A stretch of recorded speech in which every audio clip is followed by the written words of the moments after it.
Hello everyone. Now the next topic which we are going to study is testing for acids and bases. How can we test any substance which is given to us is acid or base? First of all, it is very dangerous to taste for checking acid or basic substances.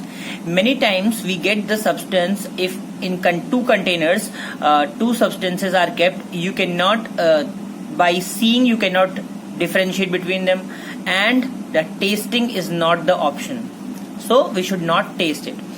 Now, so we use some special chemicals. Those are known as acid-base indicators because they show specific color change in acid and basic medium.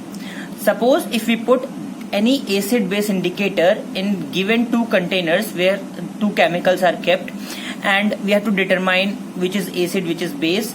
So we put some drops of acid base indicators in that container, and we will get some specific colors. For example, the very common acid base indicator is litmus. Here are its some important properties. Like the most common indicator is litmus, which is obtained naturally. It is obtained from lichens. Lichens are some you can say lichens are the combination of fungus and algae. From the lichens, when it is obtained, the chemical is in the purple color in distilled water. But when this purple color, which is you can say the litmus liquid, that is dropped in acid or bases, then we get red and blue color. If the color is red, then we say the given substance is acidic. When the color turns to blue, we say that given substance is bases. Now, in labs, we use two types of litmus paper for our ease. That is red litmus paper and blue litmus paper.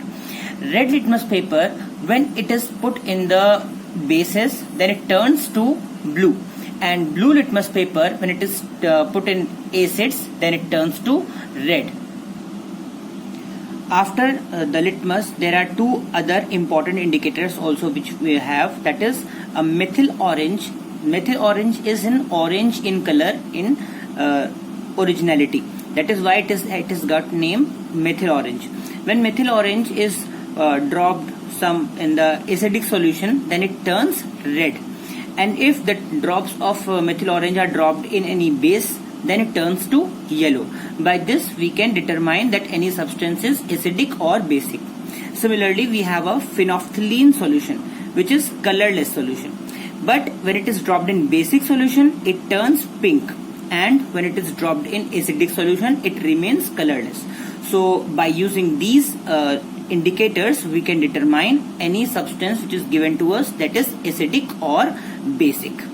Thank you. This diagram shows the use of blue litmus paper and red litmus paper. In first part, the blue litmus paper is dropped in acid and it has turned red. Whereas in the second diagram, the red litmus paper is dropped in a base and it turns to blue. So by this, we can understand that acid base indicator, for example, that is litmus paper, the commonly used in the labs, can use to determine any substance is acidic or basic.